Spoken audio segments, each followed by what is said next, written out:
साथियों नमस्कार, आपका स्वागत है आपके अपने YouTube चैनल अमित कुमार तेवतिया पर। हम लेकर के हाजिर हैं आपका मनपसंद कार्यक्रम खेलो खेल ज्ञान का।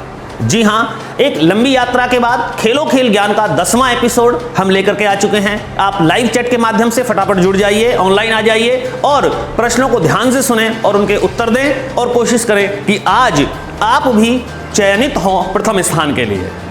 साथियों, बहुत खुशी का विषय है कि हम लगातार आपके साथ कदम से कदम मिलाकर के प्रतियोगी परीक्षाओं की तैयारी में जुट चुके हैं।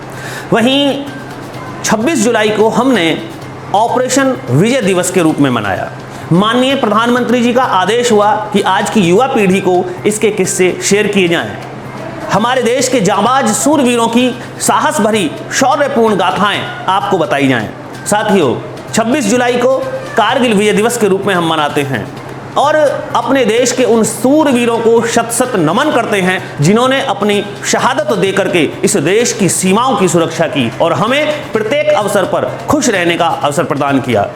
मित्रों, हम यही कहेंगे कि हमने अपने मौलिक सपने देश की खातिर बेचे हैं, लहू सींच कर चमन खिलाया, प्राण हलक से खींचे हैं। हमने सत्ताधीशों के पैरों से धरती छीनी है और कितने भागे खेत छोड़ कितनों ने लाशें बीनी हैं, कितनों ने लाशें बीनी हैं। जय हिंद, जय भारत, शत शत नमन उन वीर शहीदों को, उन शीर वीरों को जिन्होंने अपने प्राण इस देश की बलवेदी पर न्यौछावर करके हमें गौरवपूर्ण सम्मान से जीने का अवसर दिया। साथियों, हम नमन करते हैं उन परिवारों को, उन माताओं को, उन बहनों को जिनके बच्चे, जिनके भाई, जिनके बेटे इस देश की सीमा पर अपने शीशों को न्यौछावर करके इस देश की युवा पीढ़ी को एक शौर्यपूर्ण गाथा में जीने का अवसर प्रदान करते हैं, सम्मान देते हैं, अभिमान देते हैं, स्वाभिमान देते हैं।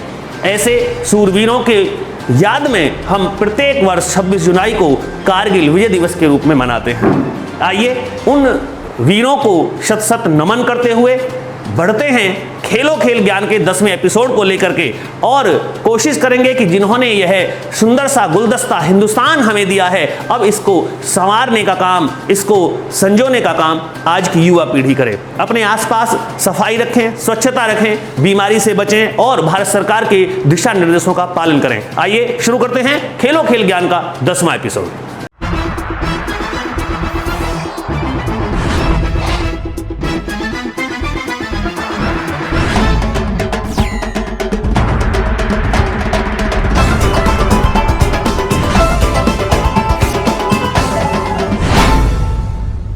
खेलो खेल ज्ञान का 10वां एपिसोड। क्वेश्चन नंबर 1 आपकी स्क्रीन। स्वामी विवेकानंद ने शिकागो विश्व धर्म सम्मेलन को संबोधित किया। ऑप्शन नंबर ए 1892 ईस्वी में, ऑप्शन बी 1893 ईस्वी में, ऑप्शन सी 1894 ईस्वी में, ऑप्शन डी 1895 ईस्वी में। चारों विकल्प इस समय आपकी स्क्रीन पर हैं। आपको बताना है कि इन चारों विकल्पों में वह कौन सा विकल्प है जिसमें स्वामी विवेकानंद ने, जिन्हें तूफानी हिंदू कहा जाता है, कब शिकागो विश्व धर्म सम्मेलन को संबोधित किया। Very good. लाइव चैट के माध्यम से आप सभी जुड़ जाइए। जो बच्चे अभी ऑनलाइन हो रहे हैं वो फटाफट से आप जवाब देना शुरू करें ताकि हम देख सकें कि सबसे पहले क्वेश्चन नंबर 1 का सही जवाब किस बच्चे ने दिया है। शाबाश। लाइव चैट के माध्यम से आपके उत्तर हमें मिल रहे हैं कि स्वामी विवेकानंद ने शिकागो विश्व धर्म सम्मेलन को कब संबोधित किया था। एक ऐसा प्रश्न जो प्रतियोगी परीक्षाओं का हिस्सा बनता रहा है और बनता रहेगा। साथियों, लगातार आपके आंसर हमें मिल रहे हैं 1A, 1B, 1C या 1D। आप यही तरीके से जवाब दें, इसी को काउंट किया जाएगा। सही जवाब हमें मिला है, जवाब आपको देते हैं, संभालिएगा। सही जवाब है क्वेश्चन नंबर 1 का ऑप्शन नंबर बी। जी हाँ, 1893 में स्वामी विवेकानंद ने विश्व धर्म सम्मेलन को संबोधित किया और वही गौरवपूर्ण वर्ष रहा 1893 कि जब सनातन धर्म, जब हिंदू धर्म वैश्विक पंक्ति में सबसे अग्रणीय हो गया। लोग सनातन धर्म को अपनाने लगे और विश्व में हिंदू धर्म प्रथम पंक्ति का धर्म हो गया।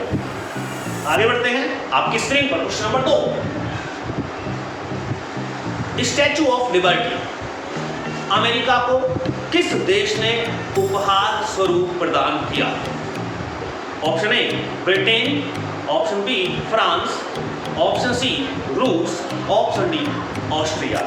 जी हाँ, आपको बताना है कि जो हमारे स्टैचू ऑफ यूनिटी अर्थात सरदार पटेल की स्टैचू से पहले दुनिया का सबसे ऊंचा स्टैचू होता था, यह स्टैचू ऑफ लिबर्टी स्वतंत्रता की मूर्ति जो अमेरिका में है, यह स्वयं अमेरिका की नहीं है, इसको किसी देश ने अमेरिकी क्रांति के समय में उसे उपहार स्वरूप दिया था।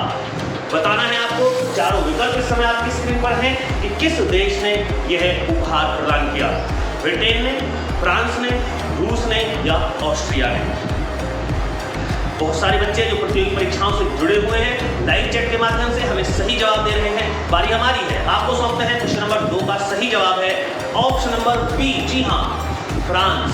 फ्रांस ही वो देश है जिसने अमेरिकी क्रांति के समय स्टैचू ऑफ लिबर्टी उपहार स्वरूप दिया था अमेरिका को।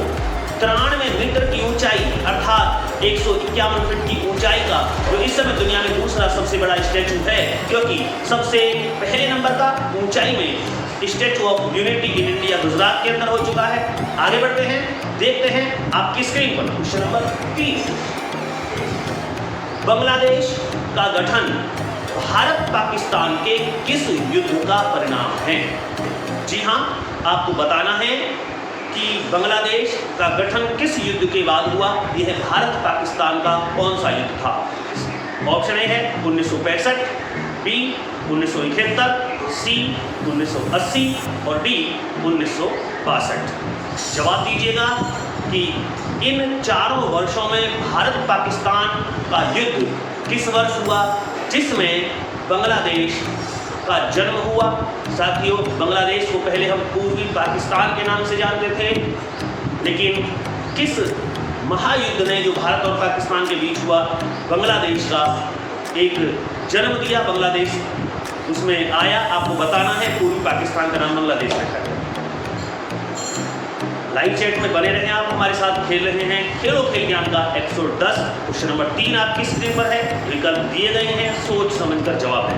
बारी हमारी है, आपको सौंपते हैं क्वेश्चन नंबर 3 का सही जवाब है ऑप्शन नंबर बी। जी हाँ, 1971 1971 भारत पाकिस्तान दोनों युद्ध के मैदान में प्रधानमंत्री होती थी भारत की श्रीमती इंदिरा गांधी और पाकिस्तान के प्रधानमंत्री जुल्फिकार भुट्टो, दोनों के बीच समझौता हुआ और श्रीमती इंदिरा गांधी के कारण ही बांग्लादेश स्वतंत्र घोषित हुआ। पूर्वी पाकिस्तान बांग्लादेश के नाम से जाना जाता है। साथियों, पहले अंग्रेजों की चाल ऐसी रही कि भारत बीच में रहा और भारत के दोनों सिरों पर पूर्वी और पश्चिमी पाकिस्तान दे दिए। मुश्किल थी, लेकिन आज बांग्लादेश पूर्णतः स्वतंत्र है और यूएनओ का मेंबर है। बढ़ते हैं आगे, क्वेश्चन नंबर 4 आपकी स्क्रीन। विश्व में सर्वाधिक बोली जाने वाली भाषा है, निश्चित रूप से प्रतियोगी परीक्षाओं में आपने प्रश्न सुना भी होगा, आता है option A Spanish, option B English, option C Hindi, option D Mandarin. इन चारों विकल्पों में आपको बताना है कि विश्व में किस भाषा के भाषी लोग, किस भाषा को बोलने वाले लोग सबसे अधिक हैं। चारों विकल्प इस समय आपकी स्क्रीन पर आप देख रहे हैं। जवाब दीजिएगा कि विश्व में सबसे अधिक कौन सी भाषा बोली जाती है, स्पेनिश, इंग्लिश, हिंदी या मंदारिन।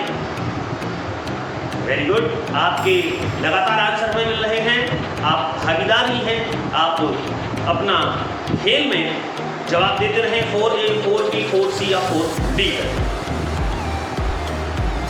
सही जवाब हमें मिला, बारी हमारी है, आपको सौंपते हैं क्वेश्चन नंबर 4 का सही जवाब है ऑप्शन नंबर बी। जी हाँ, मंदारिन। यह चीनी मंदारिन भाषा है जो विश्व में सबसे अधिक बोली जाती है और साथियों भारत में 40% लोग हिंदी बोलते हैं। अतः option number 4D is the correct answer.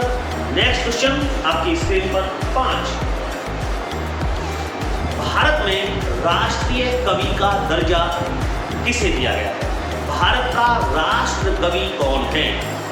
Option A Maithili Sharan Gupt, option B Ramdhari Singh Dinkar, option C Sumitra Nandan Pant, option D Rabindranath Tagore. इन चारों विकल्पों में दीजिएगा जवाब, भारत का राष्ट्रीय कवि कौन है? शाबाश, आपके जवाब मिल रहे हैं 5A, 5B, 5C, 5D करके आप हमें उत्तर देते रहें। लाइव चैट के माध्यम से बने रहें। जो बच्चे अभी लेट हैं, जो ऑनलाइन बाद में हुए हैं, किसी कार्य में कहीं व्यस्त थे, वो फटाफट हमें उत्तर देना शुरू करें, जुड़ जाएं हमारे कार्यक्रम खेलो खेल ज्ञान से। आपका ज्ञान निश्चित रूप से बढ़ेगा। ज्ञान अर्जन का कार्यक्रम खेलो खेल ज्ञान का। सही जवाब हमें मिल रहे हैं साथियों, बारी हमारी है, आपको सौंपते हैं। क्वेश्चन नंबर 5 का सही जवाब है ऑप्शन नंबर डी, अर्थात रविंद्रनाथ टैगोर। जी हाँ, रविंद्रनाथ टैगोर अर्थात गुरुदेव, जिन्हें कहा महात्मा गांधी ने यही भारत के राष्ट्र कवि हैं और यही वो व्यक्तित्व हैं जिन्हें सम्मान प्राप्त है 2 देशों का राष्ट्रगान लिखने का। जन गण मन अधिनायक जय हे भारत भाग्य विधाता के लेखक रविंद्रनाथ टैगोर, वहीं आमार सोनार बंगला, बांग्लादेश के राष्ट्रगान के लेखक भी रविंद्रनाथ टैगोर हैं। विश्व में एकमात्र व्यक्तित्व जिन्होंने 2 देशों का राष्ट्रगान लिखा। इससे गौरवपूर्ण और क्या होगा हिंदुस्तान के लिए जहां जन्मे रविंद्रनाथ टैगोर।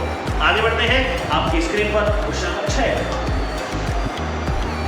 सेरीकल्चर का संबंध होता है। अगर आपने कल्चर की मेथड्स पढ़ी हैं तो सेरीकल्चर आपने जरूर पढ़ा होगा। जवाब दें, सेरीकल्चर किसे कहा जाता है? मत्स्य पालन विकल्प ए है, विकल्प बी है मधुमक्खी पालन, सी रेशम उत्पादन और डी अंगूर उत्पादन। किसके प्रोडक्शन को सेरीकल्चर कहा जाता है, जो कि एग्रीकल्चर की एक ब्रांच है साथियों। जवाब दें क्वेश्चन नंबर 6 का। सेरीकल्चर का संबंध है मत्स्य पालन, मधुमक्खी पालन, रेशम उत्पादन या अंगूर उत्पादन से। लगातार आपके जवाब हमें मिल रहे हैं लाइव चैट में और देखा जाएगा कि सबसे पहले किस बच्चे ने सही जवाब में दिया है क्वेश्चन नंबर 6 का, जिसके बाद कम्युनिटी टैब के माध्यम से आपको विजेता का नाम घोषित कर दिया जाएगा। बहुत सारे बच्चे सही जवाब दे रहे हैं। अब आप बारी हमारी है, आपको बताते हैं क्वेश्चन नंबर 6 का सही जवाब है ऑप्शन नंबर सी। जी हाँ, रेशम उत्पादन। रेशम उत्पादन की विधि को सेरीकल्चर कहा जाता है।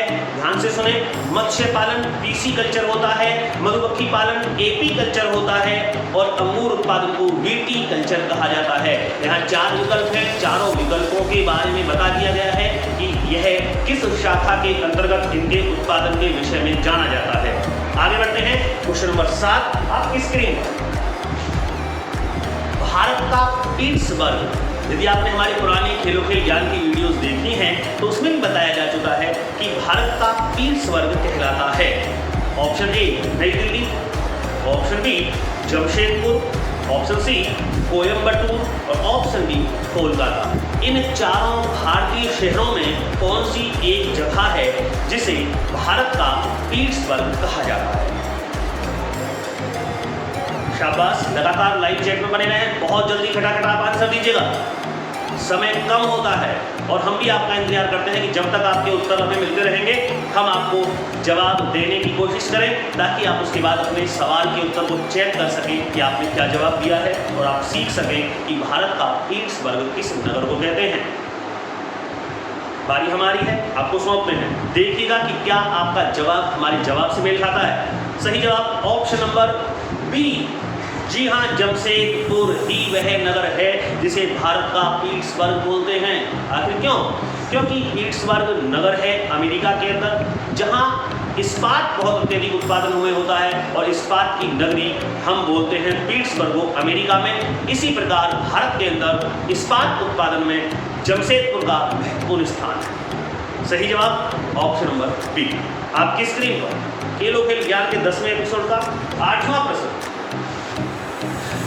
बहुत महत्वपूर्ण प्रश्न है। भारतीय संविधान से प्रथम महिला विधानसभा अध्यक्ष बनने का गौरव प्राप्त है। Option A Sushma Nath, option B Kanchan Chaudhary, option C Shrimati Sanno Devi, option D Mamata Banerjee. इन चारों महिलाओं में वह कौन महिला है जो भारत में प्रथम किसी राज्य की विधानसभा अध्यक्ष अर्थात स्पीकर रही? 8A, 8B, 8C या 8D? क्या है आपका आंसर? जानते हैं? नहीं जानते तुक्का लगाएं, मेल तो करें कम से कम कि क्या आपका जवाब हमारे जवाब से मेल खाता है। जी हाँ, लगातार, वेरी गुड। अब सही तो बच्चे देखिए कौन जानता है, ये तो बाद में पता लगेगा जब आपको बताया जाएगा सही जवाब।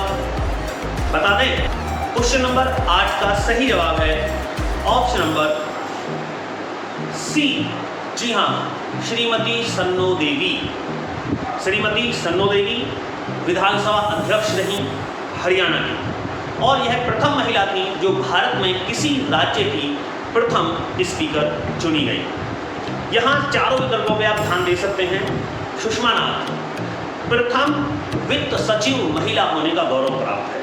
कंचन चौधरी, प्रथम महिला डीजीपी उत्तराखंड होने का सम्मान इन्हें मिला है। Shrimati Sanno Devi, first speaker of Haryana Vidhan Sabha. D Mamata Banerjee, ऐसी पहली महिला जो भारत की एकमात्र महिला रेल मंत्री बनने का इन्हें गौरव है।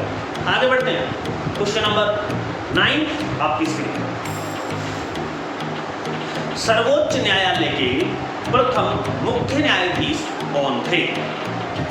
First chief justice of supreme court in India. Option A G Mavalankar, option B Hiralal J Kania, option C D K Jadhav, option D है प्रफुल्ल कुमार महंत। इन चारों विकल्पों में जो आपको लगता है सही जवाब है क्वेश्चन नंबर 9 का, तो साथियों आप लाइव चैट के माध्यम से हमें पहुंचाएं। और नहीं जानते हैं तो जानकारी तो आपको हो ही जाएगी यदि आप जुड़े हुए हैं हमारे खेलो खेल ज्ञान के 10वें एपिसोड से। 9A, 9B, 9C और 9D लगातार आपके उत्तर हमें मिल रहे हैं। आइए आपको सौंपते हैं क्वेश्चन नंबर 9 का सही जवाब है ऑप्शन नंबर बी। जी हाँ, आ चुका है परीक्षा में। हीरालाल जी कानिया ही भारत के स्वतंत्र भारत में प्रथम मुख्य न्यायाधीश बने सर्वोच्च न्यायालय के। यहाँ मैं आपको ये भी बता दूं कि जी मावलंकर प्रथम लोकसभा अध्यक्ष हैं, और जो ऑप्शन डी है ये महत्वपूर्ण है क्योंकि प्रफुल्ल कुमार महंत भारत के किसी राज्य के सबसे कम आयु के मात्र 32 वर्ष की आयु में मुख्यमंत्री बनने का इन्हें सम्मान मिला है। आगे बढ़ते हैं, क्वेश्चन नंबर 10 आपकी स्क्रीन पर। एक दिवसीय मैच में सर्वाधिक दोहरे शतक लगाने वाले भारतीय खिलाड़ी हैं। Option A Virender Sehwag, option B है Sachin Tendulkar, option C Sunil Gavaskar, option D Rohit Sharma. कई बार बच्चे कमेंट्स करते हैं कि क्रिकेट से कोई ना कोई प्रश्न लिया जाए। इस बार सम्मिलित हो गया है हमारे खेलो खेल ज्ञान के 10वें एपिसोड में क्रिकेट का यह क्वेश्चन नंबर 10 कि एक दिवसीय मैच में जो वनडे क्रिकेट है 50 ओवर का होता है, इसमें सर्वाधिक दोहरे शतक लगाने वाले भारतीय खिलाड़ी हैं। 10A, 10B, 10C या 10D। लगातार जो लड़के क्रिकेट खेलते हैं जिनका इंटरेस्ट है वो जानते हैं और हमें जवाब भी मिल रहा है। बारी हमारी है, आपको सौंपते हैं क्वेश्चन नंबर 10 का सही जवाब है ऑप्शन नंबर बी। जी हाँ, रोहित शर्मा ही वह भारतीय खिलाड़ी हैं जिन्होंने वनडे में सबसे अधिक दोहरे शतक लगाए हैं। बढ़ते हैं आगे, खेलो खेल ज्ञान का 10वां एपिसोड, क्वेश्चन नंबर 11 आपकी स्क्रीन पर। भारत की राजधानी की नींव 15 दिसंबर 1911 में रखी गई। आपको बताना है कि इसका उद्घाटन कब किया गया। विकल्प ए है 1928 में, विकल्प बी है 1929 में, विकल्प सी है 1930 में और विकल्प डी है 1931 में। महत्वपूर्ण प्रश्न है। नई दिल्ली भारत की राजधानी बनी। आपको बताना है कि दिल्ली जब आरंभ में राजधानी बनी थी भारत की, तो वह उसका उद्घाटन कब हुआ। आप जवाब दे सकते हैं 11A, 11B, 11C या 11D करके। इस समय आप हमारे साथ खेलो खेल ज्ञान का 10वां एपिसोड देख रहे हैं और लाइव चैट के माध्यम से लगातार आपके उत्तर हमें मिल रहे हैं। साथियों, सोच समझकर जवाब दें कि दिल्ली भारत की राजधानी बनी तो इसका उद्घाटन किस वर्ष हुआ। 1928 में हुआ था, 1929 में, 30 में या 31 में। जो हमारे साथी बाद में हमसे जुड़े हैं वो भी प्रथम स्थान प्राप्त कर सकते हैं यदि उनके आंसर सबसे पहले हमें प्राप्त होते हैं हमारे कार्यक्रम में। अब आपको बता दें, बारी हमारी है। आपको सौंपते हैं क्वेश्चन नंबर 11 का सही जवाब है ऑप्शन नंबर डी। जी हां, 1931 में राजधानी का उद्घाटन हुआ। और आप ये भी यहाँ ध्यान रखें, अभी तक हमने ये पढ़ा है, अब महत्वपूर्ण बात सुन लीजिए कि दिल्ली भारत की राजधानी बनने की घोषणा 1911 में हुई और 1912 में दिल्ली भारत की राजधानी बनी। अब जो विशेष गहराई की बात है वो वास्तव में ये है कि जॉर्ज पंचम और मैरी 1911 में हिंदुस्तान आए, जो इंग्लैंड के राजा थे उस समय, और उन्होंने 11 दिसंबर 1911 को घोषणा की कि दिल्ली भारत की राजधानी बनेगी। और वहीं 15 दिसंबर 1911 में ही दिल्ली को भारत की राजधानी बनने की नींव पड़ गई थी। तो यहां 1912 का कोई औचित्य नहीं रह जाता है। साथियों, क्वेश्चन नंबर 11 का सही जवाब 11D रहा। आपकी स्क्रीन पर देखते हैं क्वेश्चन नंबर 12।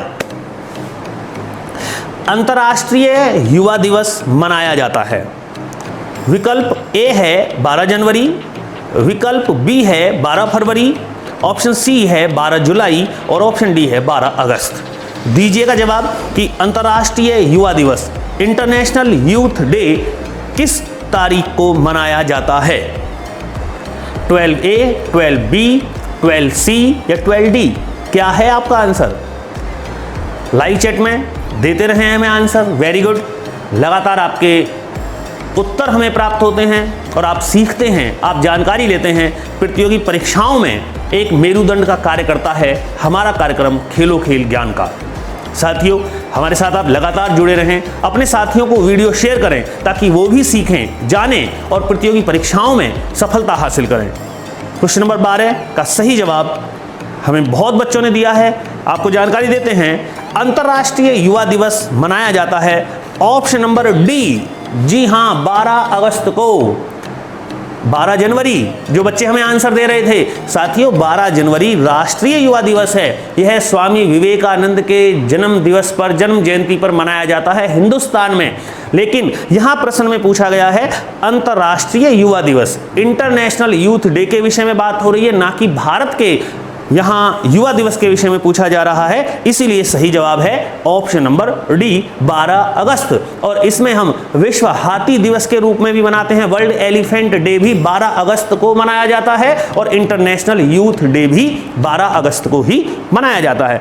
आगे बढ़ते हैं, आपकी स्क्रीन पर क्वेश्चन नंबर 13 कि गुरुत्व आकर्षण बल का मान सबसे अधिक होता है। ऑप्शन नंबर ए ध्रुवों पर, ऑप्शन नंबर बी है मकर रेखा पर, ऑप्शन सी विषुवत रेखा पर, ऑप्शन डी कर्क रेखा पर।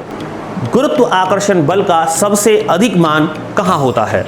ध्रुवों पर होता है, मकर रेखा पर होता है, विषुवत रेखा पर होता है या कर्क रेखा पर होता है? वेरी गुड, जानते हैं, अर्थात आपने पढ़ा है। यह फिजिक्स का क्वेश्चन है जिसमें हम गुरुत्व आकर्षण त्वरण पढ़ते हैं, ग्रेविटेशन एक्सीलरेशन पढ़ा जाता है। यदि आपने वीडियो नहीं देखी, आप सामान्य विज्ञान की हमारी वीडियो देखें, उसमें बताया गया है गुरुत्व आकर्षण का जो पाठ है, जो लेसन है वो तैयार कर दिया गया है। आप पढ़ सकते हैं कि गुरुत्व आकर्षण बल का मान न्यूनतम और अधिकतम किस बिंदु पर होता है।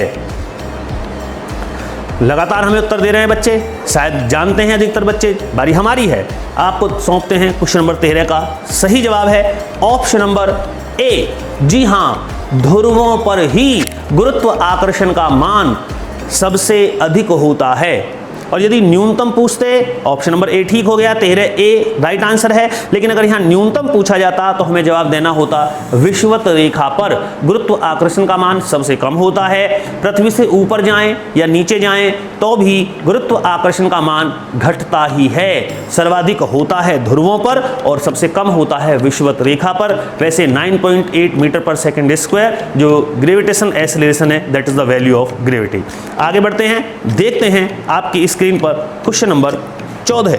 महत्वपूर्ण प्रश्न, प्रतियोगी परीक्षाओं में अवश्य आपने सुना होगा कि बिजली के बल्ब में कौन सी गैस भरी होती है? Option A nitrogen, option B carbon dioxide, option C argon और ऑप्शन डी है ऑक्सीजन।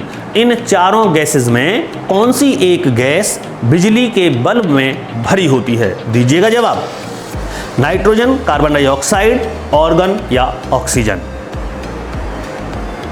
शाबाश, सभी बच्चे सही जवाब दे रहे हैं। साथियों, आपको बता दें कि बिजली के जो बल्ब होता है यह जब इसमें जो बिजली विद्युत जाती है उसमें केवल 5% ही ऐसी है जिसका काम होता है प्रकाश फैलाना, रोशनी करना।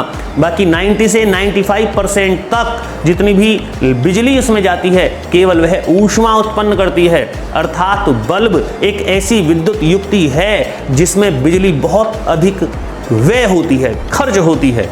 अर्थात हमें एलईडी का प्रयोग करना चाहिए रोशनी के लिए, क्योंकि बल्ब में जहां रोशनी उत्पन्न होगी तो वहां उसमें जो हीट है वो भी उत्पन्न होती है। लेकिन बल्ब का प्रयोग हीट के लिए नहीं अपितु रोशनी के लिए करते हैं, तो क्यों ना एलईडी का प्रयोग किया जाए। लेकिन आप बताएं कि बल्ब में कौन सी गैस भरी होती है, प्रश्न ये है। और सही जवाब हमें मिला है ऑप्शन नंबर ABCD में। सही जवाब 14 क्वेश्चन का है 14C। जी हाँ, 14C अर्थात ऑर्गन 90% होती है, उसमें 10% नाइट्रोजन होता है, लेकिन ऑर्गन गैस होती है जो विद्युत बल्ब में भरी होती है। आगे बढ़ते हैं और देखते हैं क्वेश्चन नंबर 15 आपकी स्क्रीन पर कंप्यूटर से।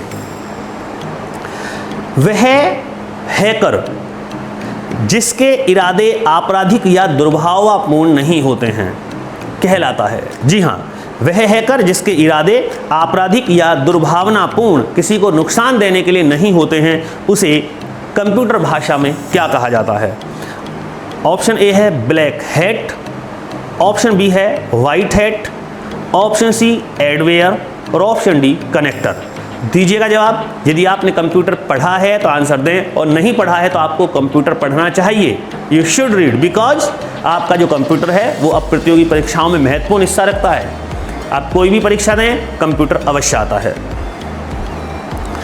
खेलो खेल ज्ञान का 10वां एपिसोड इस समय आप खेल रहे हैं लाइव चैट के माध्यम से। लगातार हमें आपके उत्तर मिल रहे हैं। साथियों, वीडियो को लाइक करें, शेयर करें अपने मित्रों को, और चैनल यदि सब्सक्राइब नहीं किया है, हमारे बहुत सारे ऐसे भी यहाँ खेल के हिस्सेदार हैं जो इसमें पार्टिसिपेट कर रहे हैं, लेकिन अभी भी उन्होंने चैनल को सब्सक्राइब नहीं किया है, तो आप चैनल को सब्सक्राइब करें, वीडियो को लाइक कर दें और देखें क्वेश्चन नंबर 15 का सही जवाब जो हमें मिला है। बारी हमारी है, आपको सौंपते हैं ऑप्शन नंबर बी। जी हाँ, अर्थात वाइट हैट कहते हैं उस हैकर को जिसके इरादे आपराधिक या दुर्भावनापूर्ण नहीं होते।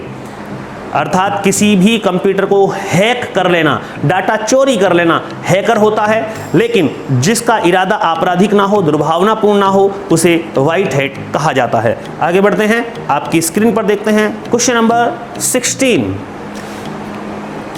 भारत ही नहीं अपितु एशिया का पहला नाभिकीय अनुसंधान रिएक्टर है। Option A Apsara, option B Aryabhata, option C Rohini और ऑप्शन डी इम्पल्स। दीजिएगा जवाब कि क्या होता है क्वेश्चन नंबर 16 का सही जवाब। 16A, 16B, 16C या 16D। भारत ही नहीं अपितु एशिया का पहला नाभिकीय अनुसंधान रिएक्टर बताना है। अप्सरा है, आर्यभट्ट है, रोहिणी है या इम्पल्स है। खेलो खेल ज्ञान के 10वें एपिसोड के माध्यम से आप हमें जवाब दे रहे हैं क्वेश्चन नंबर 16 का, और आपके साथ लाइव चैट के माध्यम से हम जवाबों को देख रहे हैं। देखेंगे कि कौन बच्चा प्रथम स्थान प्राप्त करता है, उसे सम्मिलित किया जाएगा कम्युनिटी टैब में सबसे ऊपर। आपको सौंप दिया जाएगा आंसर। जो भी बच्चे लाइव चैट के माध्यम से हमें सही जवाब देते हैं वो जरूर चेक किया करें कितने % उनके सही हैं। आपको सौंप देते हैं क्वेश्चन नंबर 16 का सही जवाब ऑप्शन नंबर ए। जी हाँ, अप्सरा। अप्सरा मुंबई ट्राम्बे में भारत में पहला नाभिकीय अनुसंधान रिएक्टर स्थापित हुआ। अर्थात यहाँ न्यूक्लियर से बिजली बनाने की बात चल रही है। जो नाभिकीय रिएक्टर हैं ये वो बिजली घर हैं, वो विद्युत गृह हैं जहाँ यूरेनियम का प्रयोग होता है बिजली बनाने के लिए। पहले तो आप ये समझ लें, अप्सरा भारत का पहला परमाणु नाभिकीय रिएक्टर है जो कि मुंबई ट्राम्बे में है। आर्यभट्ट भारत का पहला उपग्रह है। रोहिणी भारत का पहला रॉकेट है। और क्वेश्चन नंबर 16 का सही जवाब 16A है।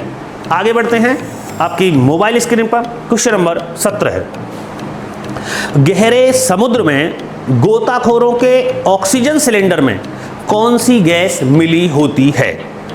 Option A nitrogen, option B potassium, option C helium और ऑप्शन डी मीथेन। दीजिएगा जवाब, कौन सी एक गैस है जो गहरे समुद्र में जो गोताखोर जाते हैं तो ऑक्सीजन का सिलेंडर ले जाते हैं, या आपने देखा होगा कि हॉस्पिटल में जब मरीज को, पेशेंट को ऑक्सीजन दी जाती है तो उसको भी जो ऑक्सीजन दी जाती है तो उस सिलेंडर में और अन्य कौन सी गैस मिली होती है? नाइट्रोजन, पोटेशियम, हीलियम या मीथेन। लगातार आप खेल रहे हैं खेलो खेल ज्ञान का 10वां एपिसोड और क्वेश्चन नंबर 17 है, इस समय आपकी मोबाइल स्क्रीन पर है। यह सवाल जब तक रहेगा जब तक लाइव चैट के माध्यम से आप हमें लगातार उत्तर देते रहेंगे। आपके उत्तर आने हमें प्राप्त जब नहीं होते हैं तब हम आपको सौंप देते हैं क्वेश्चनों का जो सही जवाब होता है वो। वेरी गुड, शाबाश, बने रहें, दीजिएगा जवाब।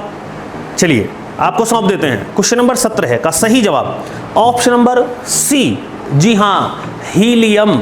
हीलियम और ऑक्सीजन का मिश्रण होता है ऑक्सीजन के सिलेंडर में, जो या तो पेशेंट को दिया जाए या गोताखोर अपने साथ समुद्र में ले जाते हैं, क्योंकि हीलियम एक अविलेय गैस है जो ऑक्सीजन से क्रिया नहीं करती है और हमारे साथ शरीर में जाने पर भी वह रक्त में नहीं घुलती है, क्योंकि यह एक निष्क्रिय या उत्कृष्ट या नोबल गैस है। आगे बढ़ते हैं, 17C यहाँ सही जवाब है। आपकी स्क्रीन पर देखते हैं क्वेश्चन नंबर 18, फ्रुक्टोज को क्या कहा जाता है? ऑप्शन ए है चुकंदर शर्करा, ऑप्शन बी है फल शर्करा, सी गन्ना शर्करा या डी अंगूर शर्करा। जी हाँ, हम कार्बोहाइड्रेट्स की बात कर रहे हैं। आपको बताना है कि चुकंदर कार्बोहाइड्रेट या फल में कार्बोहाइड्रेट के रूप में फ्रुक्टोज होता है, या गन्ने में है या अंगूर में है। इनमें से किस में एक कार्बोहाइड्रेट के रूप में फ्रुक्टोज होता है? 18A, 18B, 18C या 18D? क्या है आपका जवाब? शाबाश, 18A, 18B, 18C या 18D? आप हमें लगातार आंसर दे सकते हैं। जो बच्चे सही जानते हैं निश्चित रूप से उन्हें सही पता ही है, लेकिन जो नहीं जानते हैं वह भी जानेंगे कि फ्रुक्टोज कार्बोहाइड्रेट पाया जाता है चुकंदर, फल, गन्ना या अंगूर में। कोई सा एक जवाब बिल्कुल ठीक है। साथियों, बारी हमारी है, आपको सौंप देते हैं, क्योंकि जो बच्चे जानते हैं उनका जवाब हमें मिल गया है, जो नहीं जानते हैं उनके लिए उत्तर दे दें। 18 का सही जवाब है ऑप्शन नंबर बी। जी हाँ, फल शर्करा। आप याद कर सकते हैं कि जो फल शर्करा है, fruits, F for fruits, F for fructose. फलों में जो कार्बोहाइड्रेट्स होता है, जो कार्बोहाइड्रेट के रूप में पाया जाता है, वह तत्व है फ्रुक्टोज। ठीक है, आगे बढ़ते हैं, देख लेते हैं आपके स्क्रीन पर क्वेश्चन नंबर 19। मानव शरीर की सबसे बड़ी ग्रंथि है? Option A thyroid, option B यकृत, ऑप्शन सी हृदय, ऑप्शन डी गुर्दे। आपको बताना है कि थायराइड, लीवर, हार्ट या किडनी, इनमें कौन सी मानव शरीर की सबसे बड़ी ग्रंथि है? The biggest glands in our body. जो बच्चे बायोलॉजी पढ़ रहे हैं, प्रतियोगी परीक्षाओं की तैयारी में लगातार जुटे हुए हैं, वो जानते होंगे कि मानव शरीर की सबसे बड़ी जो ग्रंथि है वो क्या है। 19A, 19B, 19C या 19D? लगातार आपके आंसर हमें मिल रहे हैं। साथियों, बने रहें आप हमारे साथ खेलो खेल ज्ञान के 10वें एपिसोड में इस समय हैं आप। और यदि आप हमारे सभी एपिसोडों को जानना चाहते हैं, देखना चाहते हैं, सीखना चाहते हैं, तो साथियों देर ना करें, आप हमारे YouTube चैनल के प्लेलिस्ट में जाएं, जहां आपको खेलो खेल ज्ञान का नाम से सभी एपिसोड मिलेंगे और उस प्लेलिस्ट में जो भी एपिसोड आप देखना चाहते हैं वो देख सकते हैं।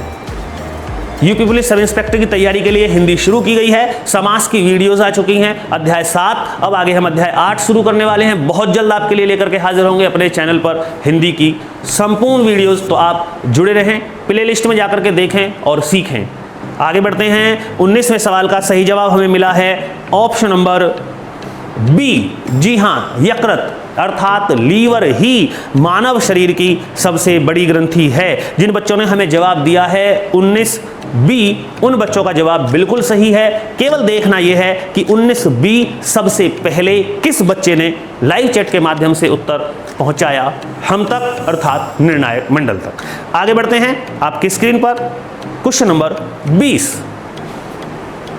भारत में राष्ट्रीय आय का सबसे बड़ा घटक क्या है? जो नेशनल इनकम है उसमें सबसे अधिक योगदान किसका है, यह पूछा गया है। ऑप्शन नंबर ए है सेवा क्षेत्र, बी व्यापार क्षेत्र, सी कृषि क्षेत्र और डी उद्योग क्षेत्र। बताना है कि इंडियन नेशनल इनकम में सबसे बड़ा सेक्टर जो इंपॉर्टेंस रखता है वो कौन सा है। सर्विस सेक्टर है, बिजनेस सेक्टर है, एग्रीकल्चर सेक्टर है या इंडस्ट्री सेक्टर है।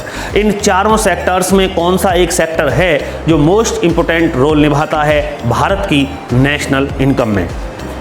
अर्थशास्त्र का क्वेश्चन नंबर 20 खेलो खेल ज्ञान के 10वें एपिसोड में आप तक पहुंच रहा है। साथियों बने रहें आप हमारे साथ, दीजिएगा जवाब। वेरी गुड, बहुत सारे बच्चे सही जवाब दे रहे हैं। कुछ बच्चे नहीं जानते हैं कि क्वेश्चन नंबर 20 का सही जवाब क्या है। 20A, 20B, 20C या 20D क्या है उत्तर इस प्रश्न का। बारी हमारी है, आपको सौंपते हैं क्वेश्चन नंबर 20 का सही आंसर ऑप्शन नंबर ए। जी हाँ, सर्विस सेक्टर ही सबसे अधिक इंपॉर्टेंट रोल निभाता है भारत की नेशनल इनकम में, भारत की राष्ट्रीय आय में 20A। आपको बता दें कि आरंभ में जब देश आज़ाद हुआ था तो हमारे यहाँ भारतीय अर्थशास्त्र में पहले नंबर पर होता था एग्रीकल्चर, दूसरे पर होता था इंडस्ट्री और तीसरे पे होता था सर्विस सेक्टर अर्थात सेवा क्षेत्र। परंतु वर्तमान स्थितियां बिल्कुल बदल गई हैं। पहले नंबर पर है सर्विस सेक्टर, सेवा क्षेत्र, इंडस्ट्री दूसरे नंबर पर था, दूसरे पर बना हुआ है और एग्रीकल्चर हो गया है इस समय तीसरे स्थान पर। तो अब भारतीय राष्ट्रीय आय का जो सबसे बड़ा स्रोत है, इसमें जो सेवा क्षेत्र है, जो सर्विस सेक्टर है, यह महत्वपूर्ण योगदान रखता है। साथियों खेलो खेल ज्ञान का 10वां एपिसोड, आगे बढ़ते हैं। क्वेश्चन नंबर 21 आपकी मोबाइल स्क्रीन पर। प्रधानमंत्री नरेंद्र मोदी द्वारा कोरोना काल में शुरू की गई गरीब कल्याण योजना का विस्तार कर दिया गया है। आपको बताना है साथियों कि यह विस्तार कब तक किया गया है। विकल्प ए है अगस्त तक, ऑप्शन बी है सितंबर तक, ऑप्शन सी है अक्टूबर तक, ऑप्शन डी है नवंबर तक। जी हाँ, जो बच्चे जानते हैं गरीब कल्याण योजना के विषय में, उन्हें पता होगा कि यह योजना 1 जुलाई को समाप्त हो रही थी, परंतु अब इस योजना के काल में वृद्धि कर दी गई है। आपको जानकारी देनी है कि यह योजना अब कब तक रहेगी, क्योंकि यह केवल कोरोना महामारी के चलते ही लागू की गई थी। अगस्त तक रहेगी, सितंबर तक रहेगी, अक्टूबर तक रहेगी या नवंबर तक रहेगी। क्वेश्चन नंबर 21 इस समय खेलो खेल ज्ञान के 10वें एपिसोड का आप खेल रहे हैं। लाइव चैट के माध्यम से बने रहें हमारे साथ और देते रहें जवाब क्वेश्चन नंबर 21 से लेकर के 30 तक बचे हुए शेष सभी प्रश्नों का। शाबाश, आपके उत्तर हमें मिल रहे हैं 21A, 21B, 21C या 21D। What will be the right answer? After some time हम आपको बताएंगे। केवल इंतजार है आपके सभी जवाबों का कि आप क्या क्या जवाब देते हैं, क्या सीखते हैं। साथियों आइए सौंपते हैं आपको क्वेश्चन नंबर 21 का सही जवाब है ऑप्शन नंबर डी।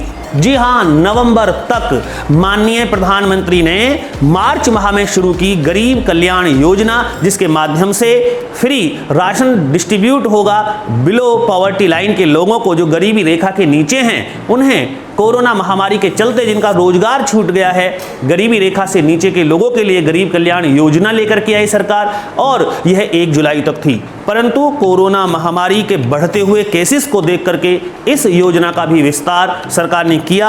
अब यह योजना होगी नवंबर तक। बढ़ते हैं आगे, क्वेश्चन नंबर 22 आपकी स्क्रीन पर। भारत में मुल्लाई पेरियार बांध आपने जरूर सुना होगा। आपको बताना है कि मुल्लाई पेरियार बांध द्वारा जो जल का प्रयोग होता है, जो जल का उपयोग होता है, उसको लेकर के भारत के किन 2 राज्यों में विवाद है? ऑप्शन ए कर्नाटक और तमिलनाडु में है, ऑप्शन बी तमिलनाडु और केरल में है, ऑप्शन सी केरल और कर्नाटक में है या ऑप्शन डी आंध्र प्रदेश और कर्नाटक में है। दीजिएगा जवाब क्वेश्चन नंबर 22 का कि भारत के दक्षिणी कौन से 2 राज्य हैं जिनमें विवाद है मुल्लाई पेरियार बांध के जल उपयोग को लेकर के। Very good. 22A, 22B, 22C, 22D जो भी आपको लगे उचित आंसर है तो आप विकल्प भर सकते हैं, और यदि नहीं जानते हैं तो केवल इंतजार करें कुछ क्षणों का, इसके बाद आपको हम जवाब देंगे क्वेश्चन नंबर 22 का क्या है सही आंसर। शाबाश, आपके उत्तर हमें लगातार मिल रहे हैं साथियों। चलिए आपको सौंपते हैं क्वेश्चन 22। एपिसोड 10 का सही जवाब है ऑप्शन नंबर बी। जी हां, तमिलनाडु और केरल दोनों के बीच विवाद है मुल्ला पेरियाई बांध के जल उपयोग को लेकर के। ठीक है, आगे बढ़ते हैं क्वेश्चन नंबर 23। भारत में पहली बुलेट ट्रेन का संचालन अहमदाबाद से मुंबई के बीच होगा। इसको लेकर के किस देश के साथ समझौता किया गया है? ऑप्शन ए है दक्षिण कोरिया से, ऑप्शन बी है जापान से, ऑप्शन सी फ्रांस से, ऑप्शन डी ब्रिटेन से। इन चारों विकल्पों में कौन सा एक विकल्प सही है? जवाब दीजिएगा कि भारत में जो पहली बुलेट ट्रेन चलेगी, जो माननीय प्रधानमंत्री ने घोषणा की है कि यह 15 अगस्त 2022 तक भारत में लोगों को समर्पित कर दी जाएगी, लेकिन लगता है कि कोरोना महामारी के चलते अभी देश की जितनी भी गतिविधियां थी, जितना भी इकोनॉमिक सिस्टम था, वो सभी एक रुक गया है, उसका पहिया जाम हो गया है। इसीलिए लगता है कि अब बुलेट ट्रेन शायद 2022 में ना आए। लेकिन फिर भी किस देश के साथ समझौता किया भारत सरकार ने अहमदाबाद से मुंबई के बीच की बुलेट ट्रेन को लेकर के? दक्षिणी कोरिया से, जापान से, फ्रांस से या ब्रिटेन से? 23 ABCD करके आप हमें जवाब दें। अगर आप केवल आंसर A, B, C या D देते हैं तो वह काउंट नहीं किया जाता है। कई बार बच्चे केवल 23 लिख देंगे तो भी आंसर काउंट नहीं किया जाता है। साथियों ये भी ध्यान रखें कि जब 23 क्वेश्चन चल रहा है तो बच्चा फिर भी 20 या 19 क्वेश्चन पे होता है तो वह अपने फ़ोन को रिफ्रेश कर ले ताकि वह साथ आ जाए अन्य सभी भागीदारों के। क्वेश्चन नंबर 23 का सही जवाब है ऑप्शन नंबर बी। जी हाँ, जापान से। जापान से ही भारत ने समझौता किया पहली बुलेट ट्रेन को लेकर के। हिंदुस्तान में अभी कोई बुलेट ट्रेन नहीं है, लेकिन कोशिश है कि 2022 तक अहमदाबाद से मुंबई के बीच पहली बुलेट ट्रेन दौड़े जापान के सहयोग से। बढ़ते हैं आगे आपकी मोबाइल स्क्रीन पर क्वेश्चन नंबर 24। स्वर्णिम त्रिभुज में विश्व का कौन सा देश सम्मिलित नहीं है? Option A Myanmar, option B Thailand, option C Laos, option D Vietnam. इन चारों विकल्पों में आपको बताना है कि कौन सा एक देश है जो स्वर्णिम त्रिभुज का हिस्सा नहीं है, क्योंकि 3 देश स्वर्णिम त्रिभुज बनाते हैं। आप ये भी सीख सकते हैं। तो जवाब दीजिएगा 24A, 24B, 24C, 24D। क्या है आपका उत्तर? खेलो खेल ज्ञान का 10वां एपिसोड इस समय, और आप हमारे साथ हैं क्वेश्चन नंबर 24 पर। प्रश्न है विश्व भूगोल से कि स्वर्णिम त्रिभुज में कौन सा देश सम्मिलित नहीं है? म्यांमार, थाईलैंड, लाओस या वियतनाम? लगातार आपके उत्तर हमें प्राप्त हो रहे हैं। लाइव चैट में बने रहें साथियों। बहुत जल्द घोषणा हो जाएगी कि एपिसोड 10 का विजेता कौन है। साथियों बारी हमारी है, आपको सौंप देते हैं क्वेश्चन नंबर 24 का सही जवाब है ऑप्शन नंबर डी। जी हां, वियतनाम स्वर्णिम त्रिभुज में नहीं आता। अब क्या है स्वर्णिम त्रिभुज? एशिया के म्यांमार, थाईलैंड और लाओस तीनों देश जब आप नक्शे पर देखेंगे और इनको पेंसिल से मिला देंगे तो यह एक ट्रायंगल क्रिएट होगा।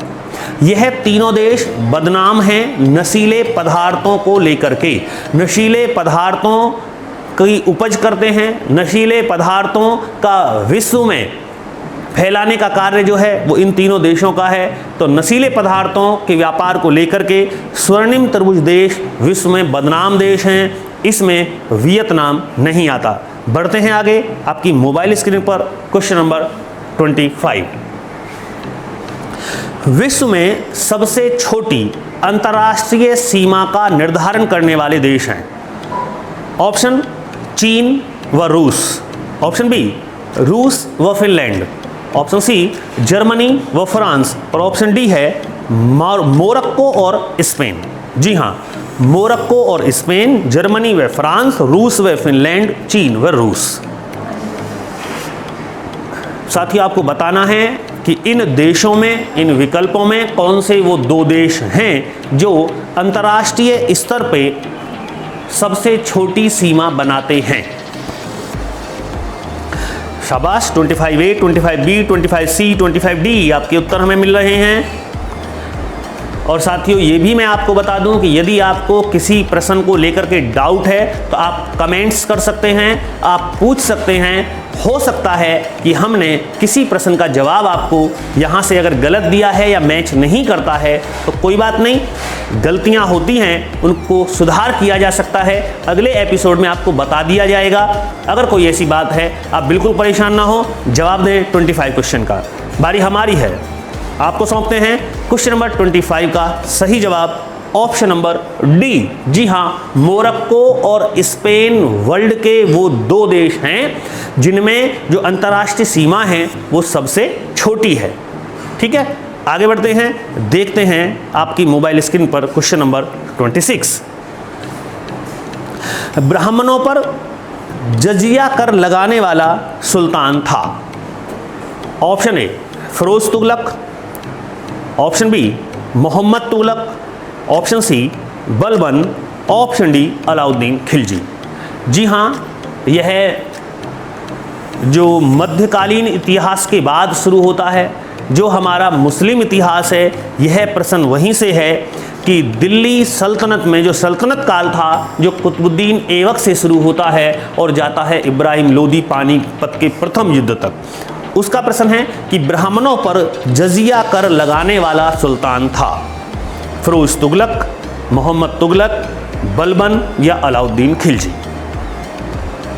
शाबाश, बने रहें हमारे साथ। जवाब दें 26A, 26B, 26D, इसी प्रकार से आपको उत्तर देना है।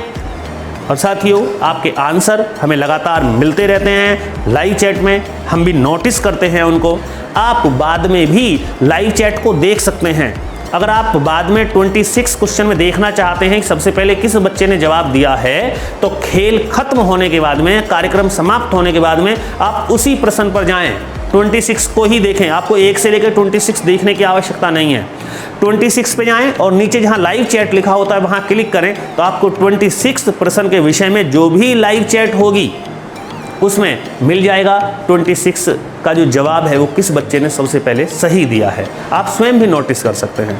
आइए आपको बताते हैं 26 प्रश्न का सही जवाब है ऑप्शन नंबर ए। जी हाँ, फिरोज तुगलक ही वो सुल्तान था जिसने ब्राह्मणों पर जजिया कर लगा दिया था। यह एक धार्मिक कर था जो हिंदुओं पर लगाया जाता था। और साथियों जजिया कर लेकर के आने वाला पहला व्यक्ति मोहम्मद बिन कासिम, जिसने 712 ईस्वी में आक्रमण किया। भारतीय सीमा जो सिंध प्रांत जहां का शासक दाहिर होता था, पहला विदेशी मुस्लिम आक्रांता जिसने शासन के लिए युद्ध किया, और मोहम्मद बिन कासिम 712 ईस्वी में हिंदुस्तान आ गया। आगे बढ़ते हैं क्वेश्चन नंबर 27 आपकी स्क्रीन पर। महात्मा गांधी ने किसे आधुनिक भारत का निर्माता कहा? विकल्प हैं गोपाल कृष्ण गोखले, लाला लाजपत राय, बाल गंगाधर तिलक या मोतीलाल नेहरू। इन चारों विकल्पों में आपको जवाब देना है कि किसने आधुनिक भारत निर्माता के रूप में भूमिका निभाई। और महात्मा गांधी ने इन शब्दों का प्रयोग किया कि इन चारों व्यक्तित्व में यह एक व्यक्ति भारत का निर्माता है, आधुनिक भारत का निर्माता है। गोपाल कृष्ण गोखले, लाला लाजपत राय, बाल गंगाधर तिलक या मोतीलाल नेहरू। जवाब देने का तरीका बिल्कुल ना भूलें, 27A, 27B, 27C या 27D। इसी प्रकार से आप जवाब दें ताकि हम निर्णय ले सकें कि किस बच्चे ने सबसे पहले हमें है जवाब दिया है।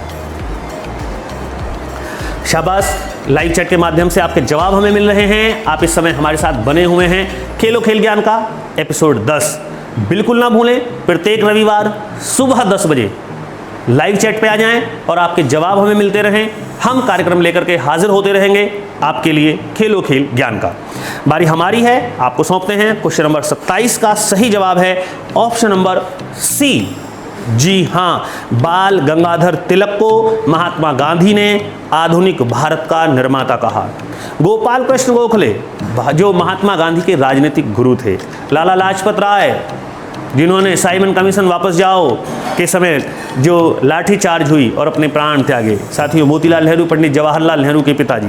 हम जानते हैं 27 क्वेश्चन के विषय में। आगे बढ़ते हैं, आपको सौंपते हैं क्वेश्चन नंबर 28 आपकी स्क्रीन पर। सर्वप्रथम अभिलेखों में किस वंश ने देवनागरी लिपि का प्रयोग किया? महत्वपूर्ण, अति महत्वपूर्ण प्रश्न। आप भी जान जाएं कि हिंदुस्तान के इतिहास में सर्वप्रथम जिस लिपि का प्रयोग आज हम करते हैं, देवनागरी लिपि जो हिंदी लिखी जाती है, यह किस वंश के शासन में शुरू हुई? देवनागरी लिपि का प्रयोग किया सर्वप्रथम किसने? चौहान वंश, चंदेल वंश, परमार वंश या गुर्जर प्रतिहार वंश? दें जवाब साथियों। यदि आप जानते हैं जवाब क्वेश्चन नंबर 28 का तो बिल्कुल देर ना करें, लिखें 28 ABCD जो आप लिखना चाहते हैं और लाइव चैट में सेंड कर दें हमें होता है इंतजार आपके उत्तर का। और यदि आप सही जवाब नहीं जानते हैं तो कोई बात नहीं, लेकिन प्रश्न वास्तव में बहुत भारी है, क्योंकि यह प्रश्न महत्वपूर्ण है कि सर्वप्रथम अभिलेखों में किस वंश ने देवनागरी लिपि का प्रयोग किया था? चौहान वंश, चंदेल वंश, परमार वंश या गुर्जर प्रतिहार वंश? आपके जवाब हमें लाइव चैट में लगातार मिल रहे हैं। बारी हमारी है, आपको सौंपते हैं क्वेश्चन नंबर 28 का सही जवाब है ऑप्शन नंबर बी। जी हाँ, चंदेल वंश। चंदेल वंश जो कि जेजाक भुक्ति अर्थात बुंदेलखंड जो कि उत्तर प्रदेश और मध्य प्रदेश का संयुक्त क्षेत्र है उस पर शासन करता था। साथियों, चंदेल शासक आरंभ में गुर्जर प्रतिहार वंश के शासन में उनके सामंत होते थे, मंत्री होते थे, परंतु बाद में इन्होंने बुंदेलखंड अर्थात जेजाक भुक्ति पर शासन किया। चंदेल वंश की नींव पड़ी नन्नूक नामक व्यक्ति द्वारा, और यही वो वंश है जिसने भारतीय इतिहास में पहली बार अपने अभिलेखों पर देवनागरी लिपि का प्रयोग किया, और वही देवनागरी लिपि आज हिंदुस्तान की लिपि है और उसी का प्रयोग हम करते हैं हिंदी भाषा को लिखने में। आगे बढ़ते हैं, 28B करेक्ट आंसर है क्वेश्चन नंबर 29 आपकी स्क्रीन पर। भारतीय संविधान में 104वां संविधान संशोधन अधिनियम जो कि 2019 में लागू हुआ, उसका संबंध किस बात से है? अर्थात 104 में संविधान संशोधन अधिनियम में क्या है?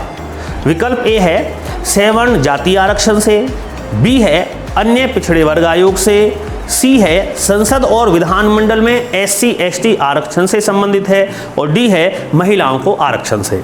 आपको देना है जवाब। क्वेश्चन नंबर 29 का बहुत महत्वपूर्ण प्रश्न है। जो बच्चे संविधान में रुचि रखते हैं, जिन्होंने पढ़े हैं संविधान संशोधन, कॉन्स्टिट्यूशन अमेंडमेंट 104 क्या है, किससे संबंध है? सवर्ण जाति आरक्षण से है, अन्य पिछड़े वर्ग आयोग से है, संसद व विधानमंडल SC ST आरक्षण से है, या महिलाओं के आरक्षण से है? 29A, 29B, 29C या 29D क्या है आपका उत्तर? वेरी गुड, बने रहें लाइव चैट में, देते रहें हमें जवाब। लगातार आपके उत्तर हमें प्राप्त हो रहे हैं साथियों। बारी हमारी है, आपको सौंपते हैं क्वेश्चन नंबर 29 का सही जवाब है ऑप्शन नंबर सी। जी हाँ, संसद में अर्थात लोकसभा में, क्योंकि राज्यसभा में आरक्षण नहीं होता, विधानमंडल अर्थात विधानसभा में, क्योंकि विधान परिषद में भी आरक्षण नहीं होता, दोनों में, लोकसभा में और विधानसभा में SC ST आरक्षण को 2020 से 2030 तक बढ़ा दिया गया है। यही है 104वां संविधान संशोधन। यदि आपसे विस्तार से मैं यहां बात करूं तो अब थोड़ी सी महत्वपूर्ण जानकारी आप सुन लीजिएगा। मैं मानता हूं कि 10वें एपिसोड की यह सबसे खास बात है कि भारतीय जनता पार्टी की सरकार 2014 में आई और माननीय प्रधानमंत्री मोदी जी बने। 2014 से लेकर के 2020 तक लगातार इन 6 वर्षों में जो संविधान संशोधन हुए वो 99 से शुरू हुए। यह मोदी जी की सरकार ने किया 99, 100, 101, 102, 103 और 104। मात्र यही संविधान संशोधन हैं जो इस सरकार में हुए हैं। आप नोट कर सकते हैं क्योंकि बाद में बच्चे इन प्रश्नों को लिखते हैं तो वो लिख सकते हैं जो 99 संविधान संशोधन था वो राष्ट्रीय न्यायिक नियुक्ति आयोग से था, जिसको सर्वोच्च न्यायालय ने समाप्त कर दिया। 100वां संविधान संशोधन रहा भारत और बांग्लादेश के बीच एन्क्लेवों के आदान प्रदान का। जो 101वां संविधान संशोधन था वो था जीएसटी को लेकर के। 102वां संविधान संशोधन रहा ओबीसी आयोग की स्थापना से। 103 जो संविधान संशोधन अधिनियम रहा 103वां वो था सवर्णों को 10% रिजर्वेशन से। और 104 इस प्रश्न का हिस्सा बना है, इस एपिसोड का हिस्सा बना है, वो है संसद और विधानमंडल में SC/ST आरक्षण से जो 2030 तक आरक्षित कर दी गई। आगे बढ़ते हैं, क्वेश्चन नंबर 30 आपकी स्क्रीन पर। ग्राम सभा का चुनाव लड़ने के लिए, ग्राम सभा में चाहे आप प्रधानी का चुनाव लड़ें, बीडीसी का चुनाव लड़ें, न्यूनतम आयु होनी चाहिए। ऑप्शन ए 28 वर्ष, ऑप्शन बी 25 वर्ष, ऑप्शन सी 21 वर्ष, ऑप्शन डी 18 वर्ष। दीजिएगा जवाब कि ग्राम पंचायत में चुनाव लड़ने के लिए न्यूनतम आयु भारतीय सरकार के संविधान द्वारा, भारतीय सरकार द्वारा, हमारे देश के संविधान द्वारा निर्धारित की गई है। 28 वर्ष, 25 वर्ष, 21 वर्ष या 18 वर्ष। 30A, 30B, 30C या 30D क्या है उत्तर? जानते हैं आप? जानते हैं तो जवाब दीजिएगा। जी हाँ, बारी हमारी है, सौंप दें। बहुत समय हो गया है, आपको सौंप देते हैं। क्वेश्चन नंबर 30 का सही जवाब है ऑप्शन नंबर सी। जी हाँ, 21 वर्ष। ग्राम पंचायत में प्रधानी का चुनाव यदि लड़ना है, बीडीसी का चुनाव यदि लड़ना है तो इसके लिए न्यूनतम आयु 21 वर्ष है, जबकि मतदान की आयु समस्त किसी भी चुनाव के लिए भारत में 18 वर्ष है। लेकिन अन्य अगर हम विधानसभा का चुनाव लड़ें, लोकसभा का चुनाव लड़ें तो इसके लिए न्यूनतम आयु 25 वर्ष है। केवल ग्राम पंचायत, ग्राम सभा का चुनाव लड़ने के लिए ही न्यूनतम आयु 21 वर्ष है। तो सही जवाब रहा 30C। साथियों, दीजिएगा अनुमति, मैं अमित कुमार तेवतिया आपसे विदा लेता हूं। फिर मुलाकात होगी। आप हमारी वीडियो को जाने से पहले लाइक जरूर कर दें, चैनल को सब्सक्राइब करें, शेयर करें। जो भी बच्चे वीडियो शेयर करते हैं, अपने दोस्तों तक पहुंचाते हैं, तो निश्चित रूप से प्रतियोगी परीक्षाओं में यह वीडियोस बहुत काम के हैं। जय हिंद, जय भारत।